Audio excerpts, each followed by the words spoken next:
Hello, America. This is Lyle Rapacki from Prescott, Arizona, reporting for Prescott News in Arizona today. I'm really privileged to have two people that I have grown to really care about tremendously and love working with.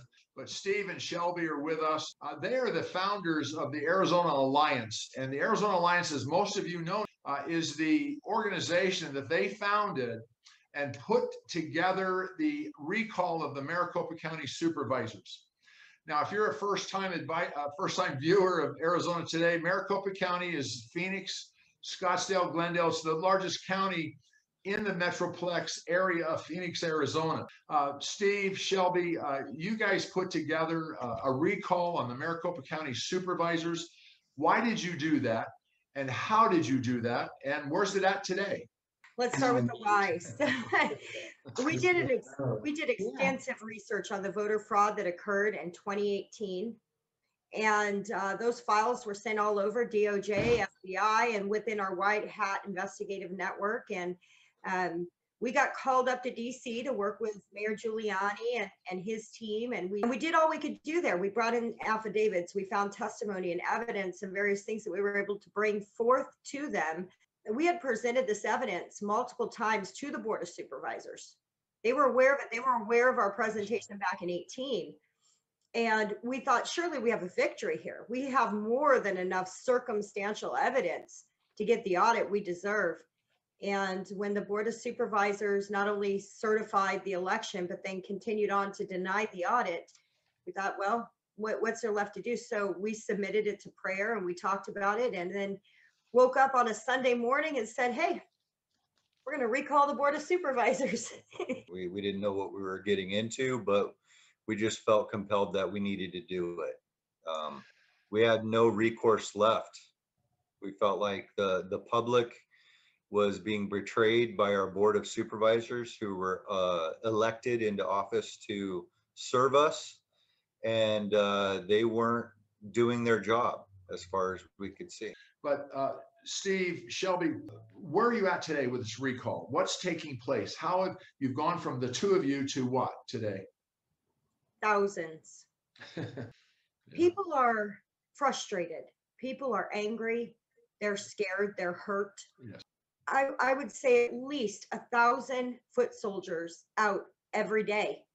Has it been your experience, and is it your opinions that the supervisors have talked out of both sides of their mouths, have misled citizens as well as other elected officials, Arizona legislatures, the Senate and the House, and have they made promises and gone back on those promises? Can you talk to that specifically for our people? Absolutely. So when this all first started, we had just gotten back from DC and we reached out to the Board of Supervisors. We provided them flash drives with the evidence and the reasoning why they shouldn't certify the election. So we were told that that evidence would be reviewed and that they would take it into account, and then they proceeded to certify. So after the certification, we contacted them again and we're like, okay, so you certified, why did you certify? And they said, well, we're not really certifying the election is valid. It's just more tradition and there's deadlines and we have to do this. It's like, okay, well, we really want an audit. We believe a forensic audit is necessary. We were told at that moment, we want to give you an audit, but we don't have the legislative authority to do so. So at that point, that's when we met. We contacted Mayor Giuliani and we said, we've got a Board of Supervisor here who says he really wants this audit, but he doesn't have the legislative authority. So we brought this Board of Supervisor before Mayor Giuliani to make that commitment, to look him in the eyes and to say, this is something that we're willing to do. And at that point, as you're aware, Mayor Giuliani spoke with the legislators and showed them the same forms of evidence. And the legislation, you know, through a very painful process that you engaged and helped with and facilitated, Dr. Lyle, the legislator came around and they said, okay, we're going to give you that legislative authority. And we thought, okay, we've got a victory. We've won. They want to do it. They can't do it. They need the legislator. So the legislature gave them that authority. And we're like, okay, here we go. Here's the countdown. 5 days. They're going to release the equipment. victory, right? No, no victory. On the fifth day, the day of the expiration of the subpoena given by the legislature, they actually filed a lawsuit against the Senate, refusing to turn over the equipment.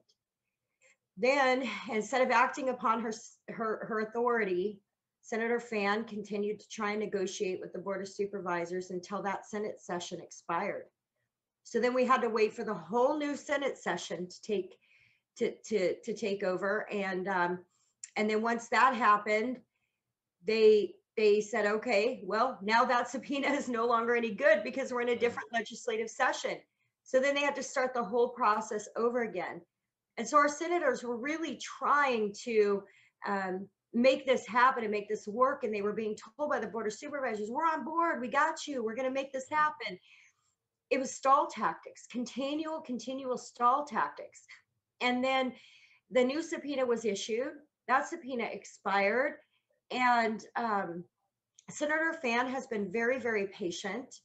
And then finally, as many of you may be aware, I know Dr. Lyle, you're aware, the contempt resolution hits the floor yesterday, and one of our senators failed us.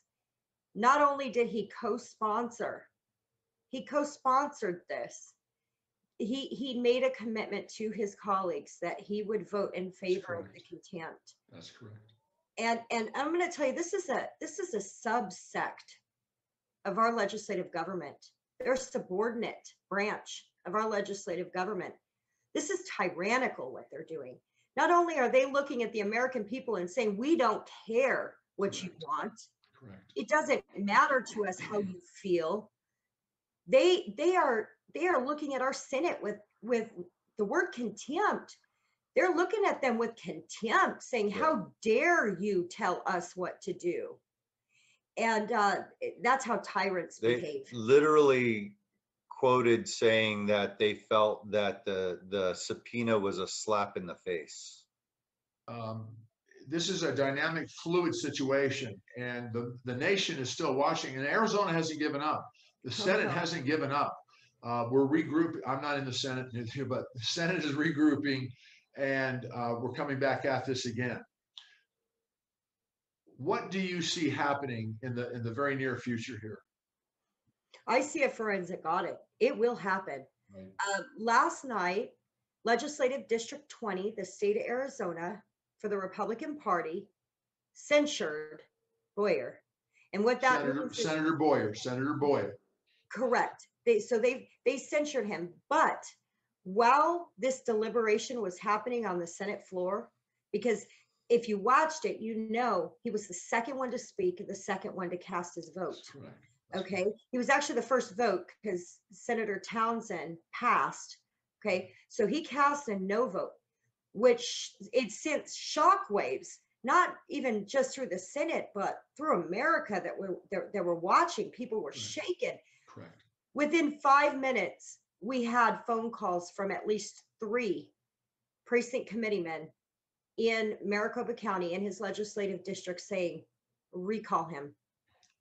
Recall him. Yep. And so that's exactly what we're going to do. They're begging us for a recall against him. And, you know, with these guys, I don't know that they're considering their future when it comes to politics, but when you get put on a recall, whether that recall is successful or not, that is a tarnish on your name and your political career that you will never get rid of. These guys will never hold office in this state again. And I'm pretty sure that they're well aware of it. The Board of Supervisors are. But Boyer is going to find out. It's coming. Well, both Steve and Shelley, I'm going to run out of time here. Let me give you the last minute or so. Anything you want to share? Well, we're not ending here. We're not giving up. We're going to continue to fight no matter what happens. And it doesn't end with just this. This is something that's going to continue forward, and this is a tool that we are going to build, and it's going to be teeth for the American people to have a recourse against all elected officials that go against their oath in the Constitution. No, so we're not stopping at all. Your team, my team, the Giuliani team, Phil Waldron's. I mean, this is moving on, America. we're not, we're taking some hits, but we're moving on. And it's very orderly behind the curtain here.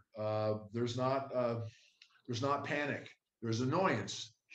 So I'd like to have you both back, and we're going to pull the curtain back a little bit more and have the both of you share firsthand what you've seen, what you've heard, and what you do know about the fraud that has occurred in Maricopa County, but indeed in 15 other states across this nation, if that's okay with you guys.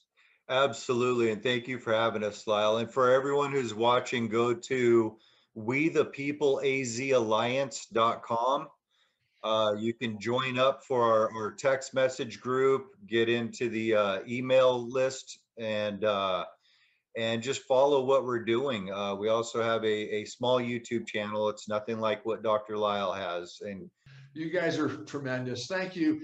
Thank you, America. And thank you for joining us today.